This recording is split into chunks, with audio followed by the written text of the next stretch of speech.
hitbox, getting in there doing damage. 122 on Munes. Okay, wait, okay, now, yeah, the down airs have been putting in pretty good work at the ledge. His down air puts in a little bit more work. Yeah, that was 3-2. God, dude. That was crazy from Candle. Just immediately ready, popping that down air. Great stuff. Like, this is my territory, bro. Right. So hard for me to do anything. It seems like he's fighting the Pikmin right now more than Olimar himself. Yeah, it is. And again, now with 2 purples and a red on deck, also is just quick 3-0 from MK Leo. Yeah, Leo just 3-0 guys super fast. God dang, bro. I was like, why are they clapping? The set's over? We might see another quick 3-0 though. If you can't turn this around. Yeah, Candle's looking pretty dominant. Yeah, he's got his purples. He's got, now doesn't have stage control. Yeah, but Munis is uncomfortable off stage versus Olimar, and I'm not sure, once again, I don't want to say that's Mute's fault necessarily, but like you said, it's a win count we thought would be relevant. It's just. Yeah. Because without those edge guards, you're having to kill Olimar like 130, 140. Yeah, or you're having to combo the character, which is obviously really tough because he's so small. It's so hard to get openings because there's always a Pikmin on you. There's always a hitbox getting extended here and there. Yeah, it's tough.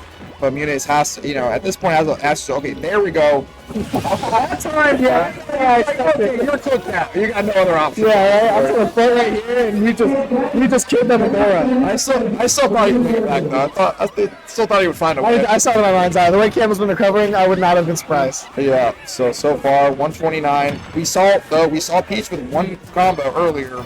If there's ever a time to do it, it's literally now or never.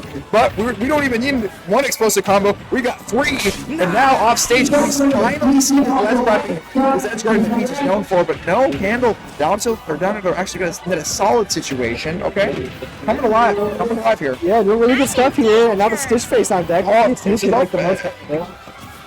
Could do the turnaround, and damn. Yep, still pressure there. Good. That's a checkmate. Yeah, you're just gonna get poked. You can't get touched by the Stitch. You can't get your shield touched by the Stitch. Yeah, I think Mute is super scared of Olimar going over to cover super low, and because of that, we're seeing him get back a bit more than you think. So 2-1. Definitely Mute is closing the gap, but still dominant control from Candle center stage right now. Yeah, I've been very impressed by the way that Candle's been getting out of the corner this set. It's been really tough for Munis to put on consistent pressure because it's just. Otherwise, small size combined with throwing purple Pikmin to cover him, it's been really tough, but that was a very well-placed back end. Yeah, one of the few places we've seen Munis really take advantage of the offstage and ledge trapping, like, that you'd expect. As someone from Texas, I've watched a lot of Munis, and like you mentioned, I've rarely seen anyone get out of the corner. That's what we're more used to seeing. Yeah, exactly. What's the punish? This is Munis. We're talking about the lab monster. Get on the left side. It's going to be a landing That's all. You can tell the gears were turning, though. Like, he had Doctor Strange levels of, reality in his mind. He saw all of them. He didn't line up one of the ones where he hit that guy. It was not the one he wanted, but... There are 7 million universes where I hit this platform at this percentage. Yeah, you just couldn't land on the platform next to Candle. They were in too awkward of a spot. Unfortunately, that might cost him because right now down a little bit here.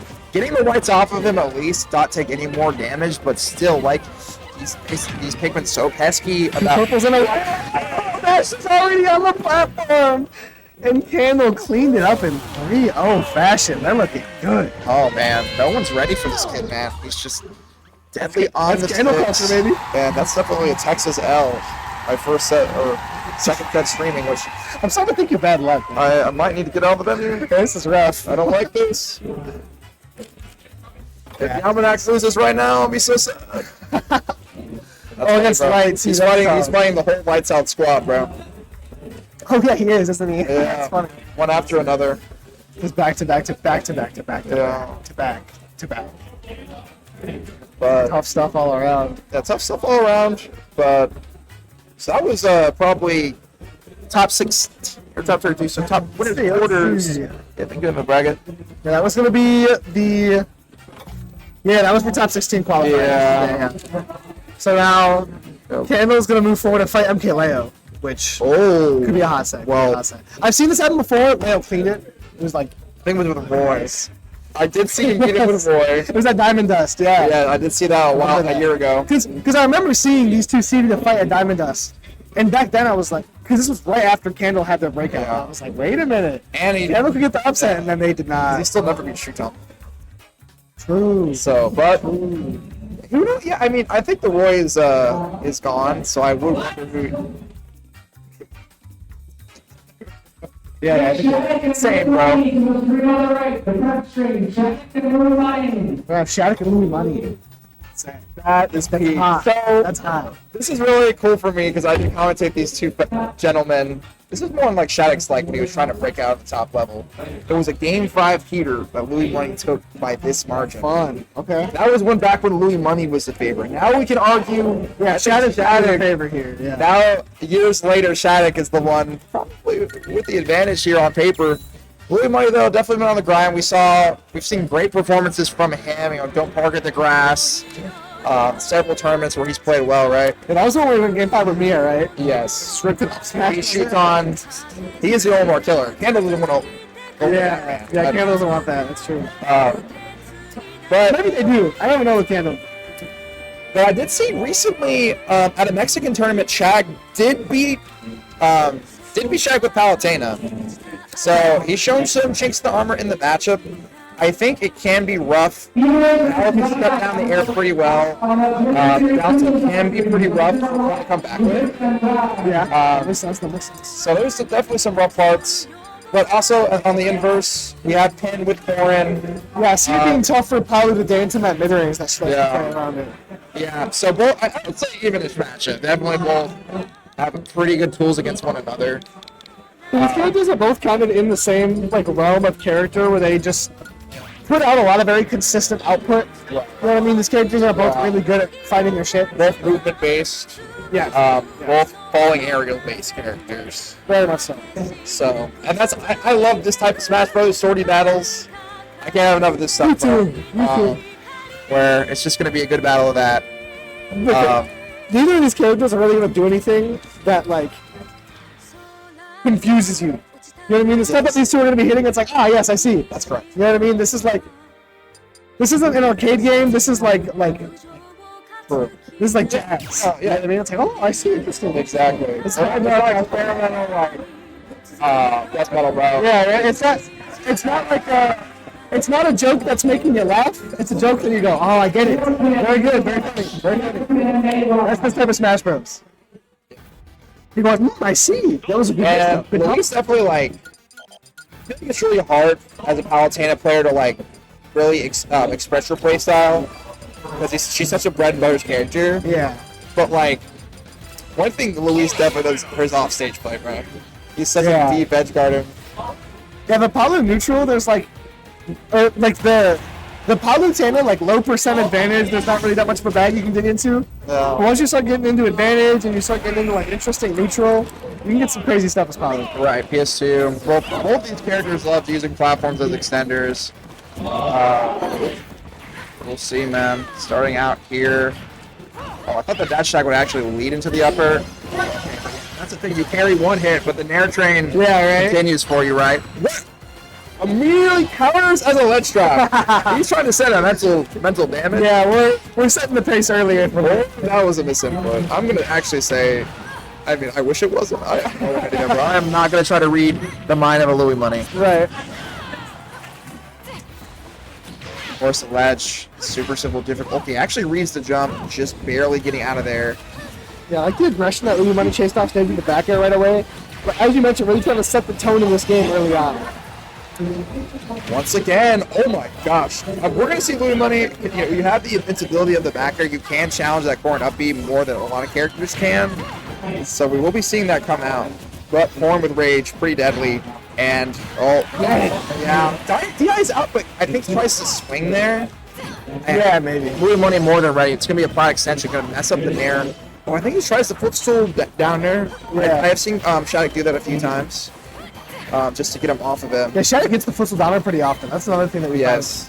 find. A decent amount of consistency. Which is going to be very good against Palutena because you're going to be seeing that a lot. Yeah, exactly. Nairing on your shield. And you called attention to it earlier, and I like the point that Palutena is very well equipped to contest Corrin's recovery. Whether it just be a down tilt at ledge or just running out with the back air, she's got quite a few options to make things scary off stage. Yeah, especially like Louis might not. The counter, however, Not that low. Not that low. unfortunately, yeah, exactly. We're gonna need to do it closer to the ledge. Hey, and you just got deleted. Yeah, the middle hit of up B into an up air. That's good stuff there from SHADIC. That's kind of like the K rule, I feel like. Right. Yeah, once at that percentage, not going to be true. Good counterplay from SHADIC, DIing away. And it's going to rinse and repeat. How can we escape these paddle buns right now?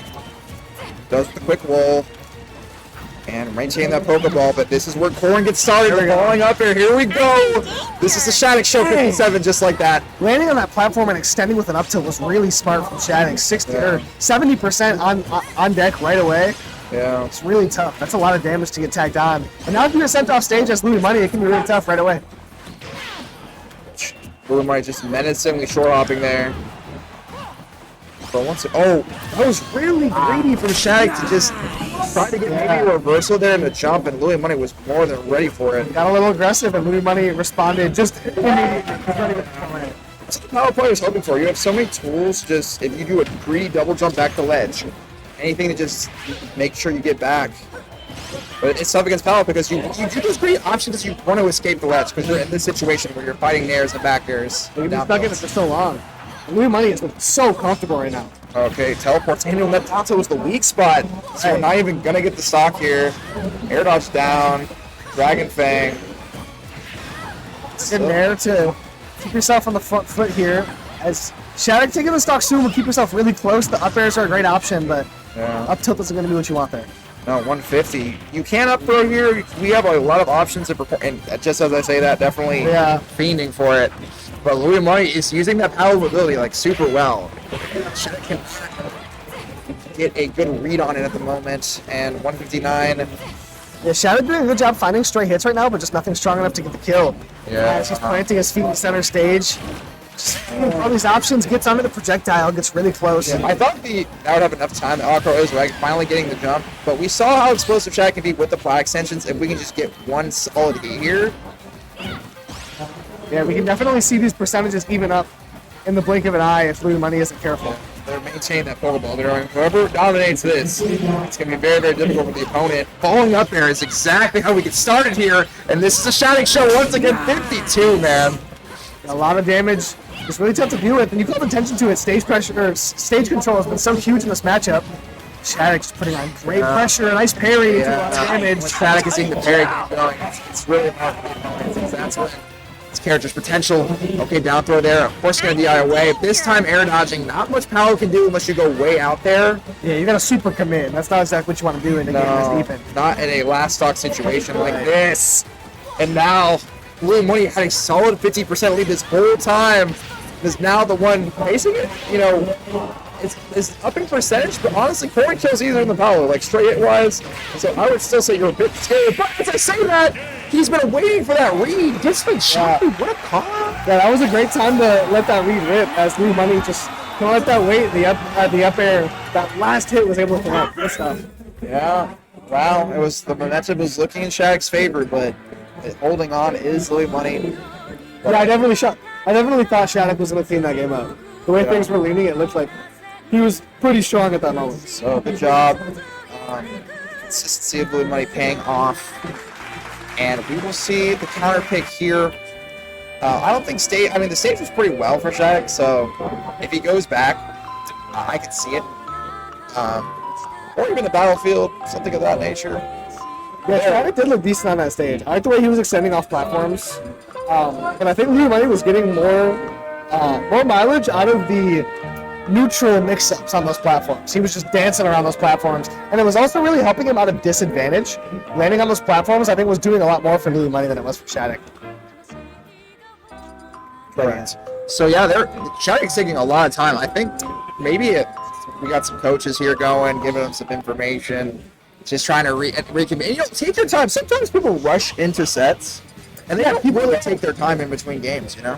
Smash Ultimate is so much a mental game, and there's so many players that don't take their time to reset the mental after, especially after losing a game. Yeah. They don't take the time to reset the mental or pick a different stage, but... Looks like actually, as we say that, might be controller related. They are kind of scrambling around. Technical difficulties. Happens, especially in stages like this. But yeah, man, it's a good time. Appreciate Finesse, busy from the Midwest, bro. Yeah. All the way from Michigan. Maybe down here. It was like a. I have a layover in Denver, both on the way there and on the way back. Yeah. So I had like an 8-hour travel day to get here, and then I have like a 12-hour travel day to get home. It's gonna be rough. Yeah, bro. We made it happen. Hey, bro, a lot of out-of-state visitors here. I was like, what cloud? I was like, how does he have an image ready for welcome to me? That's great. He was ready. If you know anything about Krabs, bro, I was watching this. This was my favorite quarantine streak, bro. He was prepared for every situation. Yeah, he was. So, I want to ask him. Baked beans. Show me a baked beans in it. Right? You were going deep in the ball. He only likes good. Hey, that's not even me. I'm just saying random objects. He lived. That's true. That's true. It was nice. Let him live, though. Yeah, definitely not. Quick 50%. And we see why he went back there. The pots were putting in good work. The stage was clearly not the issue. Yeah. In fact, I think if he doesn't do that greedy double jump, they did stock 2. Yeah, he loses a really early stock there. That's true. It's really just about finding consistency in the matchup here for Corrin and SHADIC specifically. Yeah, I think it's just part of it is you have to accept the ledge trap. It does suck, but I want you to try to go above her in those spots and just try to get out, play your cards right. So far 106. That whiff punch there. I need to see a bit more pin from SHADIC. I feel like that was. Yeah, I'm surprised. Ooh, nice back on the platform. But I'm surprised at the lack of pin that we're seeing. I'll be honest. Yeah, usually I saw it a lot just to catch Palu's landing, especially like when warping it. Okay, now, as we say that, mid-set coaching. Before eyes. It comes out. Platform check there, doesn't find it.